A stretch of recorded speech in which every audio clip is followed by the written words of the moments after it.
आज भी देश की आधी से ज्यादा आबादी खेती पर निर्भर है, लेकिन किसानों की जिंदगी हमेशा आसान नहीं होती। खेत में दिन रात मेहनत करने के बाद भी कभी कभी मौसम साथ नहीं देता। कभी बारिश जरूरत से ज्यादा हो जाती है तो कभी बिल्कुल भी नहीं होती। इसके अलावा ओलावृष्टि, तूफान, बाढ़ या सूखा जैसी आपदाएं फसल को पूरी तरह से तबाह कर देती। ऐसे में किसान के सामने सबसे बड़ा सवाल यही होता है कि अगर हमारी फसलें नष्ट हो जाएं, तो नुकसान की भरपाई कैसे होगी और कौन करेगा? इस समस्या का समाधान सरकार ने अपनी प्रधानमंत्री फसल बीमा योजना के जरिए किया है। ये योजना सिर्फ नुकसान की भरपाई ही नहीं करती, बल्कि किसानों की आय को स्थिर रखने और जरूरत पड़ने पर लोन लेने में भी मदद करती है। तो आइए इसे आसान तरीके से समझते हैं कि इस योजना का फायदा कैसे लिया जा सकता है। सबसे पहले बात करते हैं कि किन किसानों को इसका लाभ मिलता है। इस योजना का दायरा बहुत बड़ा रखा गया है ताकि ज्यादा से ज्यादा किसान इससे जुड़ सके। इसमें शामिल होने के लिए कोई जटिल नियम नहीं है। अगर आपके इलाके में सरकार ने आपकी फसल को नोटिफाई किया है, तो आप इस योजना का लाभ ले सकते हैं। जमीन के मालिक किसान, बटाईदार, किराए पर खेती करने वाले किसान, सभी इसमें शामिल हो सकते हैं। इसके साथ ही जिन किसानों ने बैंक से फसल लोन लिया है, उनके लिए तो यह बीमा लेना अनिवार्य किया गया है। वहीं बिना लोन वाले किसान भी अपने इच्छा से इस योजना में शामिल हो सकते हैं। प्रधानमंत्री फसल बीमा योजना में कई तरह की फसलों को कवर किया गया है।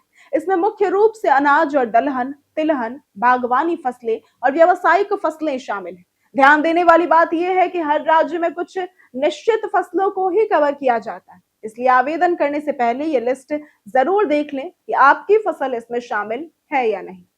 अब सबसे अहम सवाल, नुकसान होने पर पैसा कैसे और कब मिलेगा? इस योजना में अलग अलग तरह के जोखिम कवर किए जाते हैं। इसमें बुआई ना होने का नुकसान, खड़ी फसल का नुकसान जैसे कि सूखा, बाढ़, तूफान या फिर कीट, कटाई के बाद 14 दिनों तक का नुकसान और स्थानीय आपदाओं जैसे जलभराव या भूस्खलन को शामिल किया गया है। लेकिन जानबूझकर किया गया नुकसान या फिर युद्ध जैसी असामान्य परिस्थितियां इसमें शामिल नहीं की गई है। प्रीमियम भी बहुत अधिक नहीं है। खरीफ फसलों के लिए केवल 2%, रबी फसलों के लिए 1.5% और बागवानी या व्यावसायिक फसलों के लिए 5% रखी गई। बाकी का खर्च सरकार उठाती है, जिससे किसानों पर वित्तीय बोझ भी कम होता है। अब आवेदन करना भी बेहद आसान है। किसान online portal, bank, cooperative society या फिर सीएससी सेंटर के जरिए आवेदन कर सकते हैं। बुआई के 10 दिनों के अंदर आवेदन करना जरूरी है। नुकसान होने पर 72 घंटे के भीतर बीमा कंपनी या अधिकारी को जानकारी देनी होती है। अधिकारी मौके पर जाकर नुकसान का आकलन करते हैं और सही रिपोर्ट मिलने पर क्लेम पास कर दिया जाता है।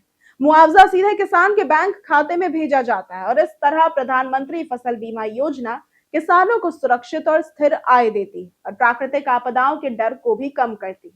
यदि किसान समय पर जानकारी देते हैं और सही तरीके से प्रक्रिया पूरी करते हैं, तो ये योजना उनके लिए एक मजबूत सहारा साबित होती है। अगर आपको आज की वीडियो पसंद आई हो तो इस वीडियो को लाइक करें, ज्यादा से ज्यादा शेयर करें और हमारे चैनल को सब्सक्राइब करना ना भूलें। आज के लिए सिर्फ इतना ही। वीडियो हमारे साथ बने रहने के लिए धन्यवाद।